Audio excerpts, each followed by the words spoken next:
বাংলা ভাষায় প্রচুর বিদেশি শব্দ রয়েছে। অর্থাৎ বাংলা শব্দভাণ্ডারে প্রচুর বিদেশি শব্দ নিয়ে বাংলা শব্দভাণ্ডার তৈরি হয়েছে। সবচেয়ে বেশি গ্রহণ করেছে ইংরেজির কাছ থেকে। যেমন স্কুল, কলেজ, পেন, গ্লাস এরকম বহু শব্দ বাংলা শব্দভাণ্ডারে ব্যবহার হতে, হতে প্রচলিত হতে, হতে বাংলার মতো হয়ে গেছে। তো শুধু ইংলিশ নয়, এরকম বহু বিদেশি ভাষার কাছ থেকে বাংলা ভাষা বহু শব্দ প্রচলিত রয়েছে, যেগুলো বাঙালি গ্রহণ করেছে। যেমন ধরুন, বাঙালির সকাল শুরু হয় চা দিয়ে। চা দিয়ে সে ব্রেকফাস্ট করেই দিন শুরু করে। তো এই চা, চিনি, লুচি, লিচু এই শব্দগুলো কিন্তু বাংলার নিজস্ব শব্দ নয়। এই শব্দগুলো বিদেশি শব্দ। এই যেমন ধরুন চা, চিনি, লিচু, লুচি, বাঙালির জলখাবারে লুচি, এইগুলো কিন্তু চীনা শব্দ। চীনা শব্দ থেকে বাংলা ভাষায় চলে এসেছে।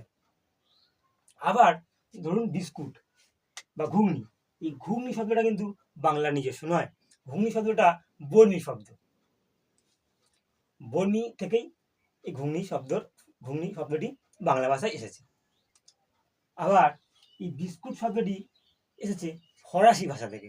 ফরাসি শব্দ বিস্কুট, যে এখন বাংলায় বহুল প্রচলিত। এরকম বহু শব্দ এসেছে। আবার ধরুন এই বিভিন্ন ফল, যেমন পেয়ারা, নোনা, আতা, আনারস, পেঁপে, এই শব্দগুলো কিন্তু, এই ফলের নামগুলো কিন্তু বাঙালির নিজস্ব নয়। এগুলি এসেছে পর্তুগিজ শব্দ থেকে। অর্থাৎ এইসব ফলগুলো পর্তুগিজ ভাষা থেকে এসেছে। আজকে বললাম কয়েকটি খাবার ও ফলের নাম। এরকম ভিডিও দেখতে চাইলে, এরকম অন্য ভাষার শব্দ যা বাংলায় ব্যবহৃত হচ্ছে জানতে চাইলে অবশ্যই কমেন্ট বক্সে জানাবেন। তো দেখা গেল চা, চিনি এগুলো হচ্ছে চীনা শব্দ থেকে এসেছে। ঘুগনি বর্মী, বিস্কুট হচ্ছে ফরাসি শব্দ। এরকম ভিডিও দেখতে চাইলে অবশ্যই চ্যানেলটিকে সাবস্ক্রাইব করে রাখবেন। যে ভাষা যত বেশি গ্রহণ করতে পারে সেই ভাষা তত বেশি সমৃদ্ধ হয়। যে ভাষা এই গ্রহণকে সর্বমুখে ছড়িয়ে দিতে পারে, মানুষজন গ্রহণ করতে পারে, সেই ভাষা বহুদিন যাবৎ বিস্তৃত থাকতে পারে, চলতে থাকতে পারে, জীবন্ত থাকতে পারে। তো বাংলা ভাষা বহু বিদেশি ভাষা থেকে সে ঋণ গ্রহণ করেছে। বহু বিদেশি ভাষার শব্দকে সে গ্রহণ করে, আত্মস্থ করে বাংলার নিজস্ব শব্দ করে নিয়েছে।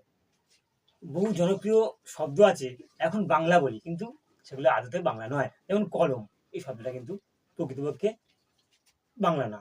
আবার ধরুন কলকাতা বা কলকাতা পার্শ্ববর্তী এলাকায় বহুল জনপ্রিয় যে যানবাহন রিক্সা, সেই রিক্সা কিন্তু বাংলার নিজস্ব শব্দ নয়।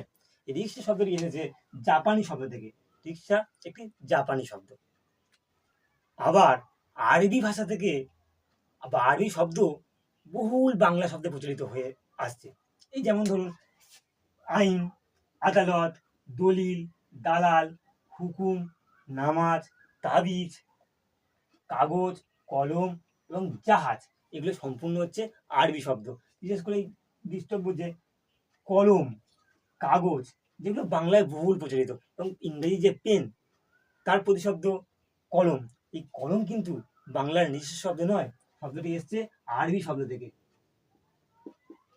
আরবি শব্দ কলম, কাগজ, তাবিজ, জাহাজ, এগুলো সমস্তই, নামাজ, এগুলো সমস্তই আরবি শব্দ। আরবির মতো বহু ফরাসি শব্দ বাংলা ভাষা গ্রহণ করেছে। যেমন ধরুন এই মালিক, দোকান, খাতা, গোলাপ, মশলা, রুমাল, কারখানা, কারিগর, এই সমস্ত শব্দগুলো ফরাসি শব্দ।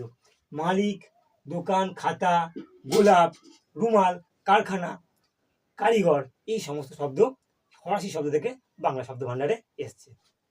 শুধু তাই নয়, তুর্কি শব্দ থেকেও বিভিন্ন শব্দ বাংলা শব্দ ভাণ্ডার গ্রহণ করেছে, বাংলার শব্দ হয়ে গেছে। যেমন ধরুন এই শব্দগুলো বেগম, বিবি, বাহাদুর, কুলি, এই শব্দগুলো বেগম, বিবি, বাহাদুর, কুলি, এই শব্দগুলো বাংলার নিজস্ব শব্দ নয়। এগুলি সম্পূর্ণ তুর্কি শব্দ থেকে এসেছে। সুতরাং বোঝাই যাচ্ছে যে বাংলার বহু শব্দ যেগুলো বাংলা বলে জানি, সেগুলো কিন্তু বিভিন্ন বিদেশি শব্দ থেকে এসেছে। বিশেষ করে কলম শব্দটি, যেটি বাংলা বলেই সাধারণভাবে জানা যায়, কেননা ইংরেজি পেন এই শব্দ থেকে, এই শব্দের সমার্থক শব্দ হিসেবে বা এই শব্দের শব্দ হচ্ছে কলম। সেই কলম কিন্তু এসেছে আরবি শব্দ থেকে। আপনারা দেখলেন দ্য বাংলা টেক্সট বুক চ্যানেলের একটি ভিডিও। এরকম আরও ভিডিও পেতে অবশ্যই এই চ্যানেলটিকে সাবস্ক্রাইব করুন।